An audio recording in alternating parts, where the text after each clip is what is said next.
Tojo Fitness Podcast, all things fitness and health related. And today we're going to be covering some really important things, particularly the importance of that oh so wonderful meal, breakfast. So breakfast being the first meal that you wake up to in the day. Breakfast or break the fast. It's all in the name. It can literally break or make your progress in your health and fitness journey, particularly for those who exercise, those who are very active, particularly if you work in an active job. Let me give you some statistics. 94% of people believe that breakfast is really important. 94. In actual fact, 94% of people believe it to be the most important meal of the day. Out of those 94%, only 44% regularly eat breakfast. 25% of British school children have no breakfast whatsoever. Wow. That's incredible when it's born to parents, 94% of whom believe it to be the most important meal. Mm-hmm. And most of us, let's face it, when we think about breakfast, we think about rubbish food. We think about eating pancakes if you're from America, or if you're from the UK, you think about eating Frosties and Tony the Tiger and all that. That's very, very true. I do remember, though, when I was at school, the teachers, especially my headmaster, would write to my mum and say, you cannot send your child to school without breakfast. I remember they used to do that, didn't they? It was mandatory. I wasn't allowed. My mum and my dad used to force Weetabix down my throat before I went out the door. Shocking, isn't it? I know. So maybe you do that to your children already, or maybe you're a little confused because there's been a lot of stuff on social media, and one of the problems with social media is that minority ideas can seem like majority opinions. Mm-hmm. So you can search out there and you can find that there is, I think there's one report doing the rounds at the moment, which has been blown up out of all proportion, that perhaps breakfast isn't the most important meal of the day. But virtually all nutritionists believe, ever since Adele Davis, the great nutritionist in the 1930s, said eat breakfast like a king, lunch like a prince, and dinner in the evening like a pauper. And really ever since then, all the studies have backed up her findings that breakfast is the most important meal of the day. If you get this right, that's not the be-all and end-all, but if you get it right, you're setting yourself up for a win during the day. It's a little bit like that, if you've seen that drill sergeant, he's on YouTube and he talks about the most important thing you do as soon as you get up, make your bed. Oh, that's and he true. did this talk to a load of graduating students, and he said the reason why making your bed is so important is it's the first win of the day. So we want to have a nutritional win of the day, and one of the first things we do with our clients, and Joe will back me up on this, is we sit down and we say, okay, so tell us about breakfast. Do you eat breakfast? And normally they'll look a bit sheepish and say no, or they'll scoff something on the way to work, or they will grab something mid-morning. And we want to wind this back and talk today about why is breakfast so important. Yeah, and I think also when we look at why, we're going to give you various reasons as to, okay, why should I now put this into my day? You see a lot of people, they wake up in the morning and they feel their stomach isn't ready for breakfast. I can't eat that early in the morning before I go to work. I've got to get up, I've got to do my stuff and eat breakfast when I get to it, which is fine. But obviously every change that we make in our life is going to take time. And also it's a discipline thing. Yeah, it takes time for your body to get used to it. Yeah. Your stomach it will to get adjust. used. Yeah, I mean, I don't like eating late at night particularly. I find it hard to sleep. But I know if I was to do that consistently, my body would adjust to it. That's it. And since when have we always done what our body wants anyway? True. That's how we end up in a mess. So let's talk a little bit about why breakfast is important. And as Joe pointed out, we've just been through this long fast, 9, 8, 7 perhaps hours of sleep, plus a couple of hours before that where we haven't eaten. And so our body is starving, literally. So it's like running your car until it's on the red and there's no fuel in the tank. And you're now thinking, am I going to get to the next destination? Now, your body is thinking exactly the same thing at that point. As soon as you wake up, your body is thinking, my gosh, I don't have much fuel in the tank. I've got a little bit of glycogen in the muscles. But if I don't get some fuel in here, I might not get to the next destination. And so it does a number of things in order to shut down the way you burn fat and the way you burn the remaining carbohydrates you have in your body in order to preserve those. And so the first reason we have breakfast is because we just need fuel. Yeah, it's true.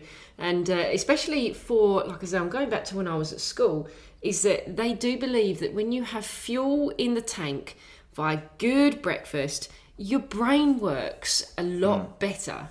So all the processes are there. You've got fuel to work out what's happening at work in the morning, to learn. And so there's huge benefits, especially in brain work, to actually have some fuel in the tank. Yeah, the brain function, cognitive function, and particularly as well balancing hormones. So if you've got a long, stressful journey into work, a bit of fuel in the tank helps. Now, here's why it is important in the brain.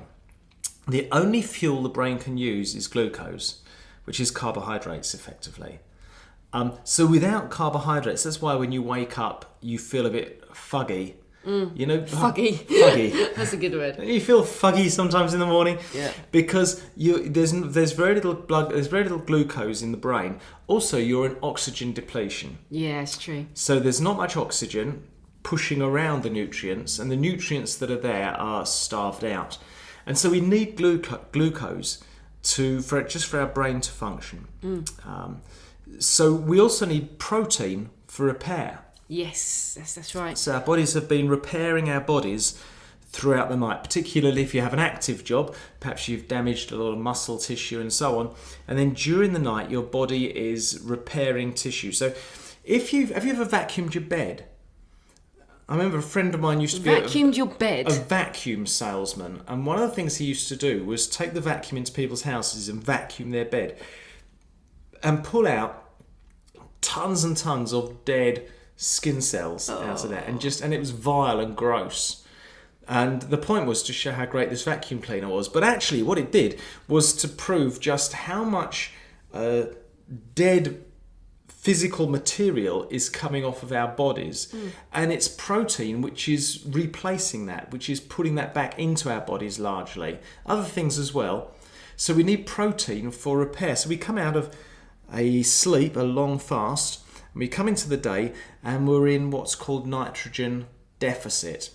Now, if you're a bodybuilder or an athlete, you know all about nitrogen deficit. Nitrogen deficit is your body is screaming out it can't find enough protein. In the absence of enough protein, it starts making it up as it goes along, effectively, and starts tearing down, looking for another source of protein.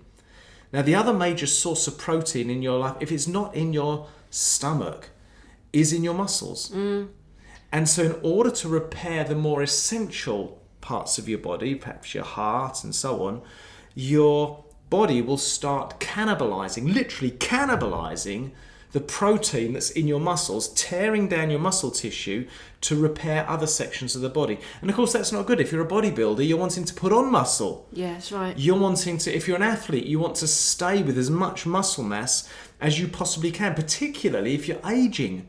You want to retain as much muscle mass as you can into old age. And so when we wake up, we're in this nitrogen deficit, this protein deficit, and we need to get back into credit as fast as we possibly can. From a bodybuilding point of view, it's the difference between being in an anabolic state and a catabolic state. So an anabolic state is where you're growing. A catabolic state is where muscle tissue is being torn down. So when we wake up in the morning, our body is tearing down our muscle tissue. And we need to switch that switch over and get into an anabolic state as quickly as we can. And we flip that switch simply by giving our body proteins. So it's important to have a carbohydrate source for fuel, and it's important to have protein source for repair and to get back into this anabolic state. Yeah, that's right. Also, mega important in our breakfast is to make sure we've got our vitamins and minerals in there as well. And one of the things that you'll find, and we're going to look at what should I eat, but just be careful. Look at the vitamin and mineral content that you are consuming of a morning, because that again will set you up for the day. So vitamins and minerals, obviously you're getting your vitamin C in there as well, great for the immune system. You're getting your vitamin A in there, you're getting your vitamin D in there. Yeah, we'll talk about vitamin D supplementation a little bit later on. Yeah, a little bit later on in another podcast. But all these things should be contained within your whatever kind of food that you're actually eating during the morning. This also includes fibre. Yeah, fibre. We tend to think, why do we need fibre? Why do we need fibre? Well, we need fibre so we can go to the toilet. Well, kind of. We actually need fibre so our digestive system works properly. Yeah. Without fibre, our digestive system gets clogged up, and we know the results of our digestive system getting clogged up. Yeah. But when that happens, the food we do eat, the vitamins, the minerals, the carbohydrates and so on, find it much more difficult to be absorbed into our body, so our body becomes less efficient. Yeah. Okay, imagine you've got a car, and your car has got all coked up, as they used to back in the day, and you need to get that engine cleaned out. Yeah, get it flushed through so that it's operating properly again. Yeah. And it's a little bit like that. Fibre is that which flushes through. If you have a central heating system, if you've ever had the plumber come out, perhaps the central heating system isn't as efficient as it once was. They will pump at pressure water through the central heating system, and the colour of the liquid that comes out is gross. Mm-hmm. And it's all the slush and all the sludge which has built up, yeah. And that, ladies and gentlemen, is the function of your fibre. Yes. And then your central heating system works much more effectively, and your body works much more efficiently. Yeah, that's right. And the thing is in that almost in that pushing through of the fibre, it does get rid, obviously, of the toxins that are building up in your body. Sure. Everything that your body needs to eject out that it can't make use of.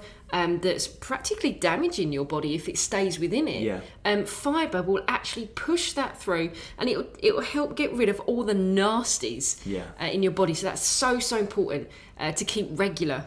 If you know what I mean. The final thing is the fats which you need in your breakfast. We think of fats as being evil. Fats are not evil. Fats are good. And there's another podcast coming on the importance of fats. But not trans fats, people. We're not talking about McDonald's breakfast. Fats are like the oil for the engine. If carbohydrates are the petrol or the diesel, fats are the oil for the engine. Good fats. So let's just talk a little bit about why skipping breakfast doesn't necessarily mean you stay lean. Hear this all the time. I know Jo does. Particularly with her clients, tends to deal more with girls, and the girls often take this as a strategy for staying lean. I'll skip breakfast because that's one less meal, that's one less slug, less calories to count, yeah. And it doesn't work. And here's why it doesn't work. Your body doesn't know the difference between you skipping a meal and you starving. We've got millions of years of evolutionary processes in our bodies which have got us used to this idea that there might come a famine. At any time there might come a famine. So our body wants to hold on to a certain amount of fat. Yeah. And if it starts getting anxious, feels under threat. Yeah. That the food source is less than it perhaps would be optimal, it starts holding on to fat. It starts holding on to as much mass as it can, thinking, if I don't hold on to this, I will die. So in the morning, you've just had an 8 or 9 hour fast. You now have another couple of hours fast. Now, occasional intermittent fasting can be very good for you. But if you do this consistently, your body goes, flip, I'm in starvation mode here. Yeah. And so will hold on to body fat and to weight. And the way it does that is it slows down your metabolism. What's metabolism? Metabolism is imagine it's the rate at which you burn fuel. Burn rate. Yeah. So if you've got a big ass fire in the grate, you're shoveling coal or shoveling wood in there. If that fire has got a fast metabolism, it's burning through that wood really, really fast. The hotter it is, the faster it's going to burn through the wood. If you've got just a little itty bitty fire in the grate, it's not going to burn through the wood, right? It's just going to, the wood will stay in there, the coal will stay in there for ages and ages. You won't get much heat out of it. It has a low metabolic rate. Now, your body is so clever. If you stop feeding it, it just goes, okay then, if you don't feed me, I'm just not going to burn anything. And I think, Joe, you had this experience recently on a shred. Yeah, I did. So I took my calories down to, I'd bulked up in the winter and I'd put on quite a lot of fat, so I needed to burn the fat down. And I took my calories down to about 1,000 calories a day. And actually, it was to my detriment. My body couldn't take it. So my body went into starvation mode. It stopped losing, even though I was on 1,000 calories a day. And then I increased my calories. So I had a couple of cheat days. Yeah, pizza. I had pizza. And it stoked my metabolism fire up again. As soon as I started eating again, boof, up came the fire again. And it started burning. So you have to learn how your body reacts to these things. Learning how your body works is a massive key.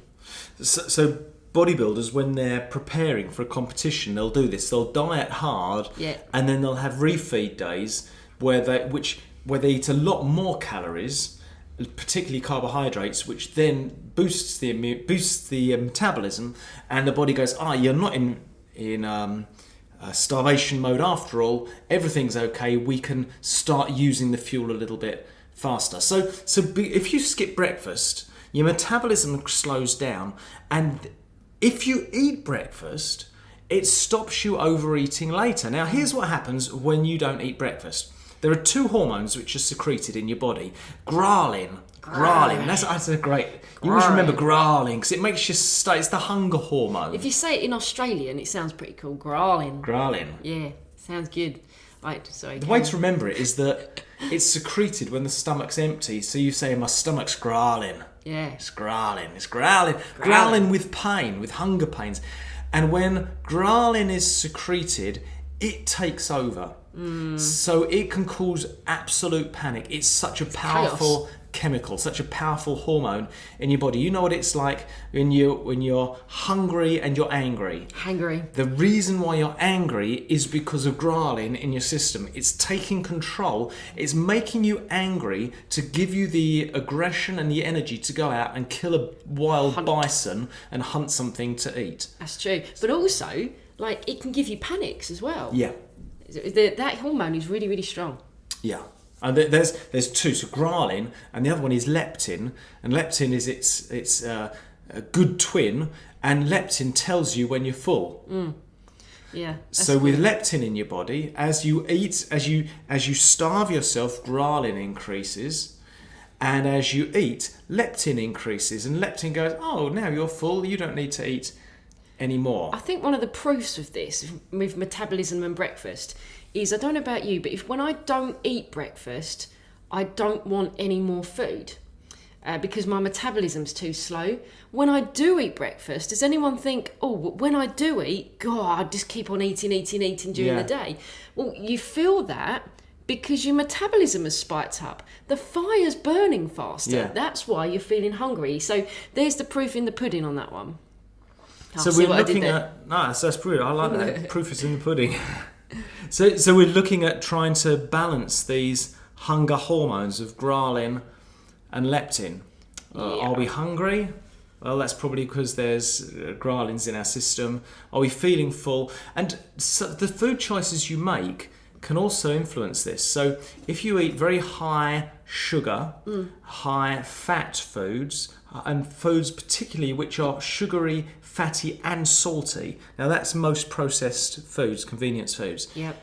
What they do is they bypass the leptin system, so your stomach doesn't register when you're full. It doesn't release the leptin it should do, and so you tend to overeat. So we don't skip breakfast because we want to keep a high metabolism and we want to stop ourselves overeating later. So we want to space our calories out during the day. Once again, let's go back to the fire. There's a fire in the grate. Now, you've got a nice fire burning. What happens if you then take a whole heap of firewood and throw it on there? You smother it, right? Yeah. I did this on holiday, didn't I? Yes, you did. Yeah, Joe had this nice little fire going and I thought, let's make it bigger. And I put too much wood on there at once. And he put it out. Smothered the fire. Yeah. So if you eat too many calories all at once, you're going to smother the fire. Your metabolism will crash. You'll feel bloated. You'll feel lethargic as your body diverts blood to your stomach to try and digest this Get food baby. Yeah, food baby. And you put on weight. Now you're taking on board the same amount of calories each day, but you're doing it in one block instead of spacing it out. Yeah. So our job is we want to try and feed as much wood into the fire as we can in a slow, steady way so that the wood is burnt and it doesn't extinguish the fire. Now, if we put too little fuel in there, it will go out. That's right. Again. Mm-hmm.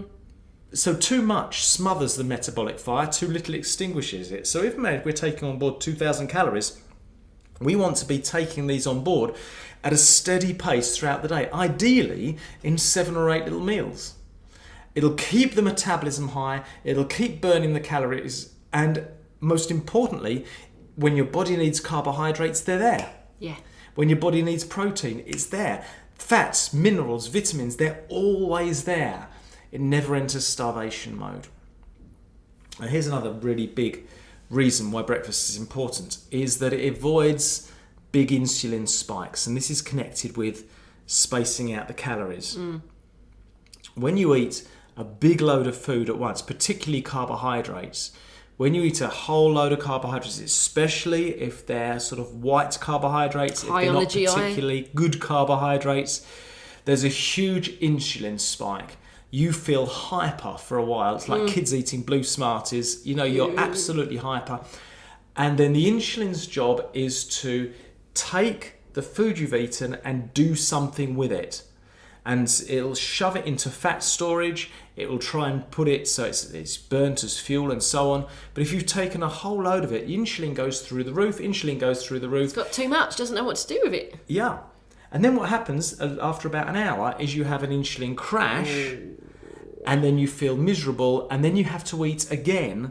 But that's a different subject. They're talking there We'd cover that more in another about podcast. insulin spikes, balancing your hormones. So let's talk about, I think we should talk about what should I eat What for should breakfast? we eat for breakfast? So, firstly, one of the main things that you should include in your breakfast is something called a complex carbohydrate. Complex carbohydrate, so things that are whole, shall we say, carbohydrates. We're not talking about white toast. We're not talking about Frosties. We're not talking about all the little cereals that claim to be fortified or good for you. We're talking about ones that are whole, that have all the complete that you need All the nutrients within you it. need. So what does that mean? Things like porridge oats. Yeah, porridge is perhaps the best food. I mean, It's a slow releaser of carbohydrates. there are few foods which are more. Porridge is a manly food. I eat I'm going to be porridge. sexist here. I eat porridge. And I'll tell you why porridge is a manly food. Because it's been shown that porridge is one of the few carbohydrate foods that actually it helps testosterone production. Oh, okay, I get you. It's a long roundabout route, but it encourages testosterone production. A lot of carbohydrates can promote estrogen retention in the body, and estrogen is not good if you're a guy having it in your body. No. It's the thing which causes the moobs and all this sort of thing. And the moods. And the moods, yeah. But oats, Moobs and moods. fantastic sauce.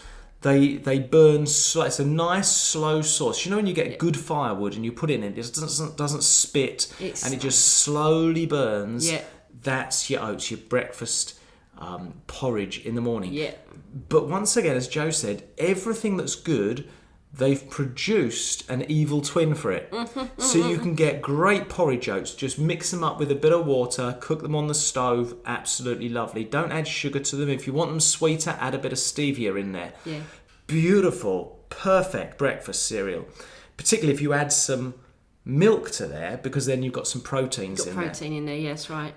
But you could go out and you can buy certain brands of oats which have been, all the husks have been taken out, all the impurities have been taken out, and it looks like white baby food. It's vile. And they've taken out all the vitamins and minerals. They then have to fortify it and put back all the minerals because they've taken all the minerals out. Yeah. Add to that, they then put the sugar in there for you. I know. So you've then got this kind of McDonald's kind of oat kind of thing going on here, which is not good for you anymore. It's really actually quite poor nutritionally. So when you buy your oats, just be careful what you are buying. Ones that say are flavoured, so like golden syrup. Ones that have got we've got all the sugar in it. It's going to taste amazing. Just stay away from them. Just get plain, normal porridge oats and pop your stevia in there. Another few complex carbs that you can go for. Weetabix. Weetabix is a really good cereal. Shredded wheat. Oh, I do like a bit of shredded wheat with hot milk. Shreddies are good. Yeah, as long as it's not frosted shreddies. Yeah. Just normal shreddies. Wholemeal toast. So wholemeal toast. Again, everything we're naming are whole products. They have not been messed with. They have not had anything taken away and tried to be replaced with something else. Some muesli can be really good. And you've got to be careful with muesli because often muesli has loads of sugar added to it. You don't want any added sugar. Yeah. Or they sling in so much fruit into it, processed fruit, that it's not so good. So you just need to watch that, but you can get good quality muesli brands which don't have sugar in there. So we want to take out, remember, sugar causes insulin spikes. We want to keep the sugars out of there as much as possible. So we said at the beginning, ladies and gentlemen, the first thing we need to eat is carbohydrates. There we are. We've sorted our carbohydrates in the morning. Number 2. The second is we need to get some protein into our bodies. And if you are lactose tolerant and you're able to eat dairy stuff, dairy is perhaps the number one source in the morning of getting your Probably protein not cheese source. though. Milk. Well, I don't know. If the French eats a lot of cheese in the morning, and I'm with them on this. I love cheese, but dairy. So milk on your cereal is great. Yeah. It's a perfect combination. But the amount of milks now that you've got available that you can put on your cereal that also have that small amount of protein source, like your almond milk, oat milk, that's really, really good. So there's loads of different ways that you're able to bring that in. Yeah, so if you are unable to eat dairy foods, then sure, by all means, put in there some other alternative milks. Yes. Eggs are a fantastic source of protein. Eggs are we're going to do a whole podcast on eggs. Beautiful. We love eggs. Great food. Yogurt is a really, really good source of protein. Yes, but try and keep to the 0 fat or at most 5% fat. Yeah. At most. So don't go for the ones with all the sugars and all the fat. So try and stick away from just keep to 0% fat. Yeah, you can buy it simple, normal, either natural yogurt or Greek yogurt. Greek yogurt has slightly more protein content. I think we're making everyone hungry. I'm ready for second breakfast. I know. Vitamins and minerals, let's talk about that. The source of those, so fruit. Oh, yes. Berries. Nuts. Contains a lot. So this morning, I'll give you an example. We had some porridge when we got up. Mm-hmm. We put a handful of flaked almonds in there just to get some minerals in there. And we've had a bowl of mixed fruit, mainly berries. We had some lovely strawberries. Plum, blueberries. Yeah, blueberries are good. And strawberries. Antioxidants. Yeah. And also we do have a grapefruit as well, because that's amazing for your body. Yeah, the red fruit. Carotene. Yes, lots of good stuff in there. So eating fruit in the morning is great. Now, eating fruit, if all you eat is fruit, that's better than eating nothing. But if all you're eating is fruit, then you're missing out on your proteins. Yeah. You're also missing out on your complex carbs. Yeah. And fruit on its own is going to cause you with an insulin spike. You mix it up have it at the same time with some oats, you're fine. Yeah. But fruit and yogurt is lovely, good mixture. Absolutely. You need a good fat source. Yeah. So nuts are a great fat source. Yeah, nuts with your breakfast. Like we say, we have flaked almonds with our porridge. It tastes incredible. Fat sources also include the egg yolk of the egg. Yeah, don't throw the egg yolks away. You know, egg yolks, they won't make your cholesterol any higher. In actual fact, eggs lower your cholesterol. I know some of you lived through the 80s, were taught that eggs make your cholesterol levels higher. They are wrong. Every single study proves that eggs lower your cholesterol. Peanut butter. See, now you've got the combos going on. So you can have peanut butter as a good fat source, but also as a protein source in there, don't forget as well, because of your peanuts. Yeah. Protein source. Peanut butter on toast. Boom. That's a nice breakfast. And that's something which doesn't take long. You can eat it on the go. Yeah. Great choice. Yeah, also one thing you can eat on the go, try some overnight oats. If you're a bit in a rush in the morning, pop your oats in milk the night before, pop your berries in there as well, pop it all in the fridge, and then you can just take that with you and eat it on the go. First class. And finally, the fibre source. Yes. So your fibre source is already, the fibre is in the food. Here it is. You don't have to eat all bran. You don't have to eat fibre. You don't have to take excess fibre. You just need to eat unprocessed foods. Mm-hmm. So oats have stacks of fibre in there. Yeah. Your Weetabix, your shredded wheat, your wholemeal toast, stacks of fibre is already in there. Your nuts, lots of fibre in there. Your peanut butter. This is why you keep everything from being brown. Yeah. Just keep it all brown.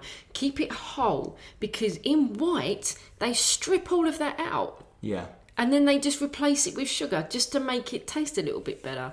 But everything that is whole contains all the fibre that your body needs to keep it regular and healthy. So coming into a landing here, let me just recap, and then I want to talk about, just to end this, how much of your daily calories should you consume for breakfast. So why is breakfast important? It's important because after a long fast, I need fuel, I need carbohydrates, I need protein for repair, I need fats, some oil for the engine, I need some vitamins and minerals, I need fibre. We saw that skipping metabolism actually depresses them. So skipping breakfast doesn't mean you'll stay lean, it will depress your metabolism. It will cause overeating later because of the hunger hormones. And by spacing out, it helps space our daily calories out so that we keep that metabolic fire burning. And then we saw that we need to eat, therefore, complex carbs, good proteins, good vitamins and minerals, fats and fibre. How much?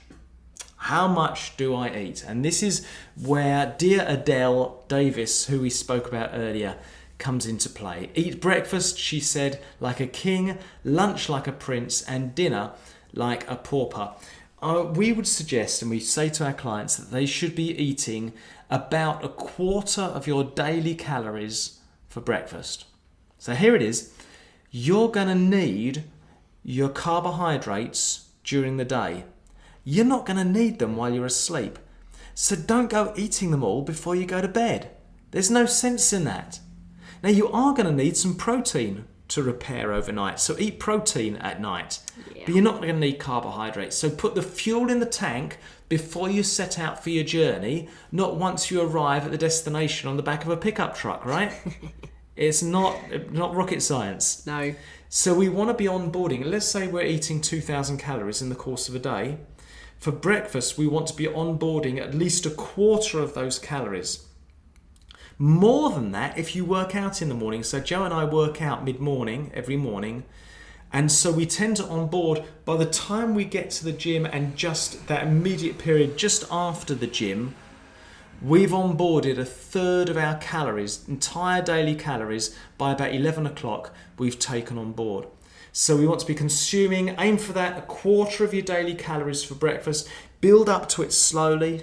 If you don't eat breakfast now, start off with a slice of wholemeal toast tomorrow and gradually build up, and you'll notice the difference it makes and I think you'll be agreeing with us on the importance of breakfast going on. Absolutely. We hope you've enjoyed this podcast, that it's given you lots of food for thought, as it were. Please subscribe to our YouTube channel, youtube.com/Tojo Fitness.